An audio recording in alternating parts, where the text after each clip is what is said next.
Hi YouTube, it's Shadow King Nazu, and I'm here with my review of Dragon Ball Daima Episode 10. The episode starts off with Majin Ku getting ready to challenge Tamagami 1 with Ritsu watching over him. Unlike the original Majin Buu, Kid Buu or Pure Buu or True Evil Buu, and depending on which translation you go with, Majin Ku is able to speak in complete sentences and is has a martial arts fighting style, albeit it's a little bit goofy and unorthodox. At first, Majin Ku and Tamagami 1 seem evenly matched, but as the fight progresses, that's going to be start change drastically. And we'll get back into that. Goku and the gang give Warp their new PIN number, but Warp is suspicious because they don't look like Goma's men. Pansy lies and says that they're relatives of them, and Warp buys it. Way to keep up security and fact checks Warp. Supreme Kai points out since they have one of King Goma's men's ship, they can just head to the first demon world. But Goku says that they can't gather the Dragon Balls that way and have to go to the second demon world, and Glorio agrees with Goku. I'm pretty sure he's doing that just because he wants to, because he's still working for Arinsu, and Arinsu is going to be the one focusing on getting the first Demon World's Dragon Ball. So it's just so if they both competed for the first Dragon Ball, it would be really inconvenient.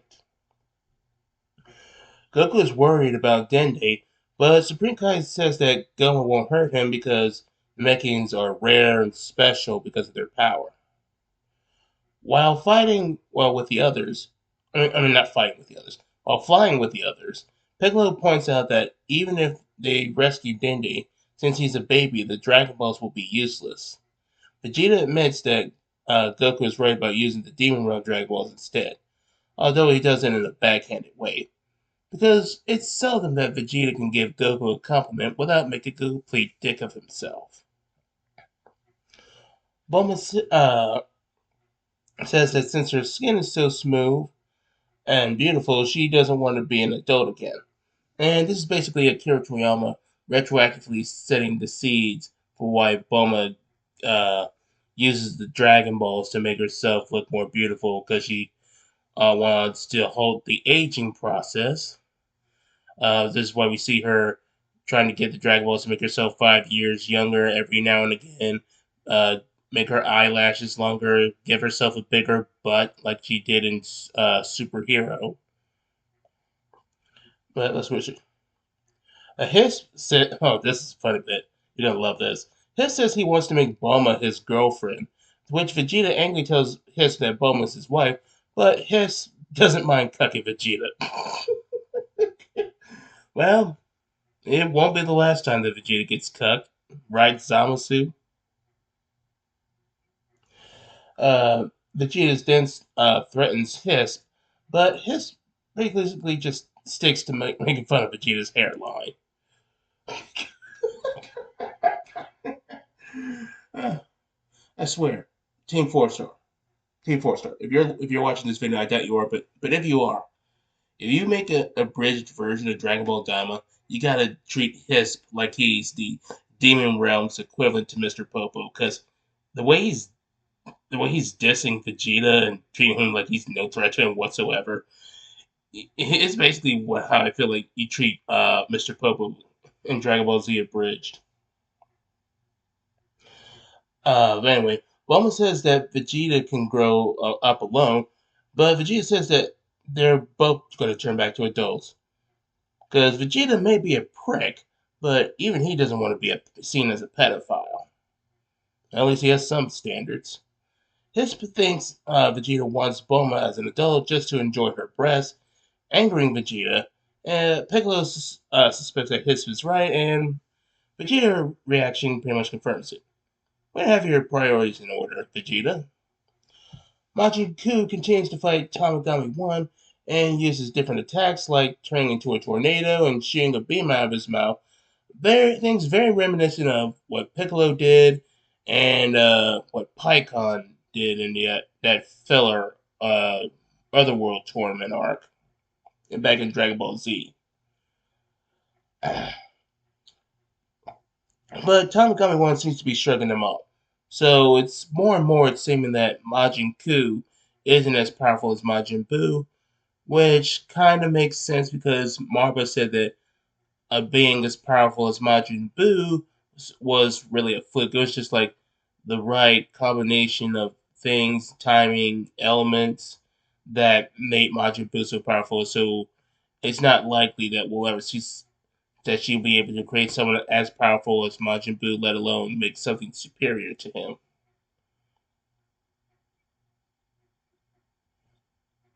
Goku, Goku and the gang reach the second demon world, and it looks like it's mostly oceans and islands. King Goma is livid that Goku's gang has made it to the second demon world, and Glorio points out that the air isn't as heavy compared to the third demon world, so they'll be able to move faster, and that Tamagami 2 isn't far away, so they'll be able to get that second Dragon Ball much faster. So I feel like this is the writers making a meta commentary that, yeah, we kind of dragged things a little bit along here, but we're going to be helping pick it up the pace from now on. We much appreciate that. Supreme Kai asks if there are still Krakens in the second demon world, to which Glorio says there's tons of them. Now, for those who don't know, the Kraken is basically the giant either octopus or squid monster that you'll see every now and again mentioned in media. Now, most people think that the Kraken comes from Greek mythology, but no, it's actually from Norse mythology. Uh, Norse mythology with Odin, Thor, Loki, Freya, Heimdall, Sif, uh, Jormungandr, Tyr, Fenrir, Hel, so many other notable figures. That's where you get the Kraken from. And let's see. Goku actually doesn't know what a Kraken is, and Supreme Kai says that if they encounter their ship, it may be swallowed whole. Unfortunately, Goma's men catch up with Goku's gang and starts firing at them. Glorio uses his piloting skills to handle the situation, but he doesn't have much experience with aerial combat, and their ship gets shot down. Well, you tried your best. Goku gets released from the ship and destroys Goma's men's ship with his power pole and ki blast, very reminiscent of what he did against the Red Ribbon Air Force back in OG Dragon Ball. And I very much appreciate this reference. We're getting a lot of stuff that's reminiscent of OG Dragon Ball Z, and Dragon Ball Super. So this is we got a bit of stuff for everybody. At least the ones that are fans of canon. Uh, King Goma and Degasu are just staggered by how strong Goku is, despite their intentions with the wish to make them younger was to make them weaker. Uh, it seems that they underestimated Goku in the game. King Goma tells that he wants all his men to return to the first demon world because he knows that Goku's coming after him and he doesn't stand a chance against Goku at this point. Goku's gang then gets chased by a Kraken, and they try to escape the ship as the Kraken has it in a vice grip. But Pansy returns to get the Dragon Ball, and Goku tries to rescue Pansy, but they both get put in the Kraken's mouth. But unfortunately, Goku manages to fly them out of there.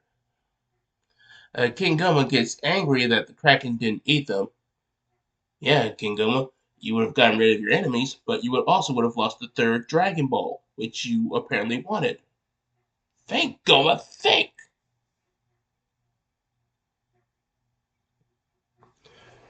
Anyway, Supreme Kai thinks they should take a break and wait for the Vegeta and the others.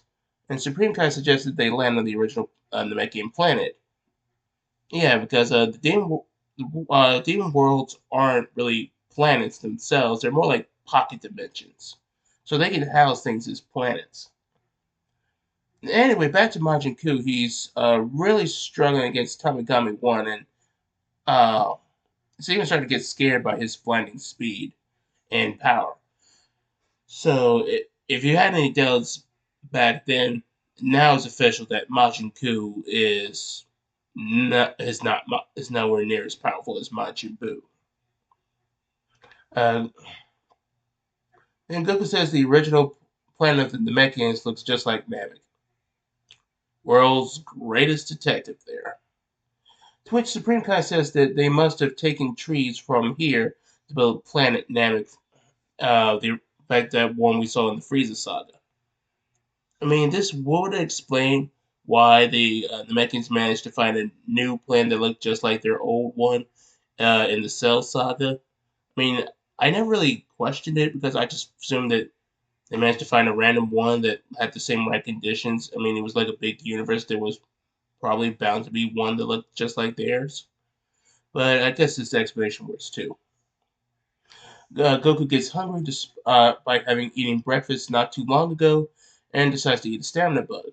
Despite tasting gross, the bug gives Goku more energy and fills his stomach up a little. So it basically does work the same way as the Senzu, even filling up his stomach, which is an aspect of the Senzu that's not really focused on uh, like OG Dragon Ball and Z, because they more for on just recovering stamina and healing wounds. But the main difference is that the Senzu tastes better. Glorio then explains that the planet is uninhabited because the Namekians left. No, duh, Sherlock. We already knew that. Goku gang senses Vegeta and the others. Goku senses Vegeta and the others and decides to get them. Pansy is shocked that Goku can figure that out, but Supreme Kai says that it's it's because Goku can sense ki, and both Gloria and Pansy are surprised that he could do something like that, and they find it strange. So I think it's a safe bet to say that demons from the demon realm don't have the ability to sense ki, and that makes sense because they don't know about ki. They only know about magic, and so if anyone demons were to sense ki, they would have to actually train it or gain the instinct to do so. So it and the only demon we know who could definitely do that was Majin Buu. Bulma then asks if Piccolo misses the original Namek, but Piccolo reminds her that he didn't live there, it was his father, which is rather confusing because his father would either be Demon King Piccolo or before he split into Demon King Piccolo and Kami, it would be the Nameless Namek. But the Nameless Namek lived on the Namek that was in the mortal realm, which so that really wouldn't make any sense. Unless he's talking about the Nameless Namek's father, Katase. Yeah, it's kind of thing. But for the sake of argument, let's say he was going with the latter. Vegeta tells Hiss that Kakarot has found them, to which Hiss corrects him by saying it's Goku. And Bulma says that both Kakarot and Goku are his name, and Hiss finds it strange that someone would have two different names. Goku tries to warn them to fly higher to avoid getting attracting the Kraken, but the window is blocking the sound, so he has to go into the ship and tell them. Vegeta tries mocking Goku for being scared of a Kraken, only for the sorry, something got caught in my throat. Only for the Kraken to show up and scare everyone, including Vegeta. Once again, Vegeta's mouth continues to write checks that it can't cash. Never learn, Vegeta. You never do. Goku says he and Vegeta aren't strong enough to take on Kraken yet, and they try to fly higher away from it. I feel like I just know that people who like to diss Dragon Ball and say that they, say that their characters from different animes are better than Dragon Ball characters, especially when they try to power scale them. They're just gonna have a field day with something like this. even though it takes place in the past, and the characters have gotten much more powerful since. Anyway, Bulma blames Hiss for not warning them, but he says this is the first time it's been to the second demon world. Piccolo assumes Goku came to warn them about the Kraken, but Goku says they just need the ship because the Kraken ain't theirs, and Vegeta complains that that's selfish. But it's a desperate situation for Vegeta, so give him some slack. Then we cut back to Majin Buu, who it's pretty obvious that he stands no chance against Tamagami 1, and he surrenders, much to the confusion and disappointment of Arinsu. Arinsu says that Majin Buu is fired, but Majin Buu says he can still be useful because he's still relatively strong and can do things like sing and shop for her. So basically, Majin Buu is more of a gag villain rather than a villain we're supposed to take seriously. Well, we'll see where he stands in the grand scheme of things. And for all the people who say, oh, I can't believe Akira Toriyama put this goofy character instead of something serious. Really? Really? You're gonna complain that we had a goofy villain in a Dragon Ball anime? Do you not remember Android 19? Did you not remember Commander Red? Do you not remember Pilaf? Do you not remember the Ginyu Force? They were pretty wacky, despite them being strong. You remember Fat Boo? He looked goofy despite being powerful. Remember Pui Pui? Some people kind of look kind of goofy. I'm just saying, there's some precedents for this. I mean, this isn't even exclusive to Dragon Ball. He's did it. This is in Doctor Slump. Akira Toriyama, before he was an action writer, is first and foremost a comedy writer.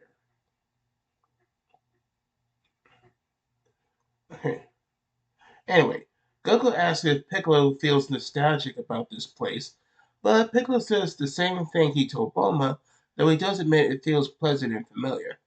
Supreme Kai says the Namekians left because they were treated as slaves by the Supreme Demon King. And I feel like this could be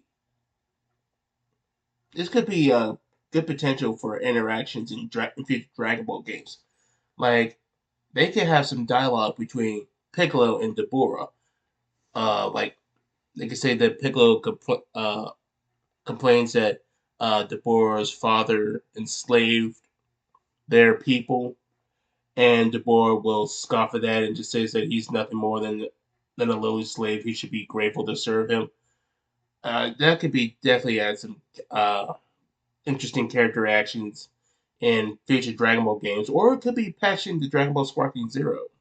We'll see. But Baronenko, you should definitely capitalize on that interaction. Supreme Kai mentions his world is far from the original Namek, despite both being in the same condemned world. And Goku tells Bulma that Supreme Kai's real name is Nahare. Supreme Kai says that he's willing to tell why the Glens left the demon realm to become the Supreme Kais of the multiverse, but Goku says they don't need to hear it. Wow, Goku, it may not be intentional, but you could really can throw some sick burns towards your friends. Uh, Supreme Kai then goes on to mention that long ago, a good Supreme Demon King wanted to expand the demon realm and order the Supreme Majin Rimus to create the multiverse. Um, okay, so we're getting some new divine hierarchy and lore, which I know someone on my Discord channel is going to be really annoyed that he's going to have to redo the god hierarchy all over again. And when we get to the confirmations is that the demon realm has existed before the multiverse, which since we have Majin Buu, that also coincides with what Akira Toriyama said about Majin Buu being a primordial being. that existed since before the beginning of the multiverse. Because since the Demon Realm existed before the multiverse and Majin Buu existed before the multiverse, that means that Akira Toriyama didn't forget about that, and that aspect of Majin Buu is still in play. Uh, Various universes were created, and many Majin migrated there. Raimus selected a few Glens to monitor the universes as Supreme Kais, and we even see Gawasu Kai from Universe 11 and the Supreme Kai of Universe 6, whose name I've forgotten. You know, I don't know if I mentioned this in a previous episode or not, but I thought it was said that uh, there was a mass exodus of demons to the mortal realm because Majin Buu was wreaking havoc in the demon realm. And I thought that's how we ended up with the Supreme Kais in the mortal realm. And I kind of like that explanation better because it felt like Majin Buu had an indirect uh, hand in bringing about Goku Black. Because think about it, if Majin Buu didn't wreak havoc in the demon realm, Kawasu wouldn't have left the demon realm into the mortal realm, wouldn't have trained Zamasu. Zamasu wouldn't have met Goku, and we wouldn't have had Goku Black. I feel like that. I feel like that telling would have had ramifications towards Majin Buu and made it have given bigger impact in the grand scheme of things. But it is what it is. Bulma starts to think that every race is descended from Majins, but Supreme Kai says that beings like saints and earthlings were born after the universe was created and they just evolved like that over time. So they're not descendants of the Glens and thus are not demons. Many Glen ancestors moved to a planet near Rhinus. Uh, and we learn that Rhymus has the highest authority in the universe.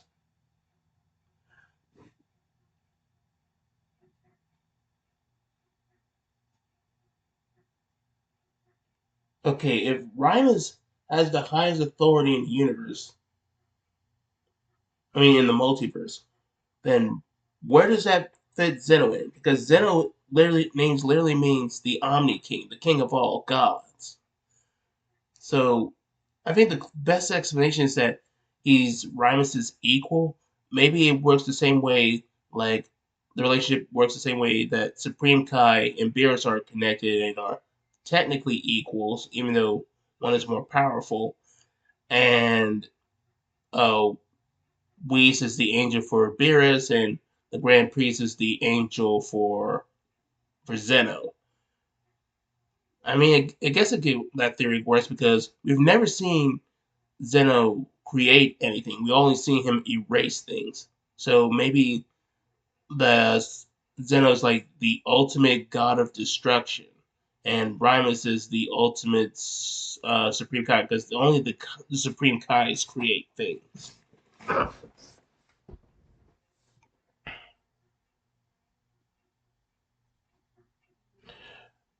Anyway, Supreme Kai goes to further mention that Deborah's father, Abara, feared beings from the mortal realm and limited the use of war. Most of the remaining Glens revolted against Abara and escaped the outside universe.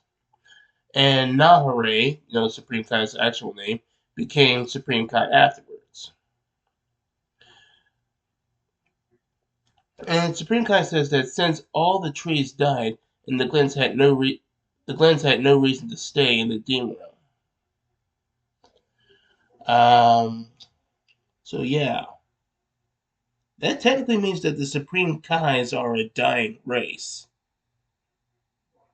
which adds a little bit of tragedy towards Zamasu's death, despite the fact that he was a psychopathic, genocidal, mortal-hating uh, villain that thought too highly of himself as a god, which is ironic.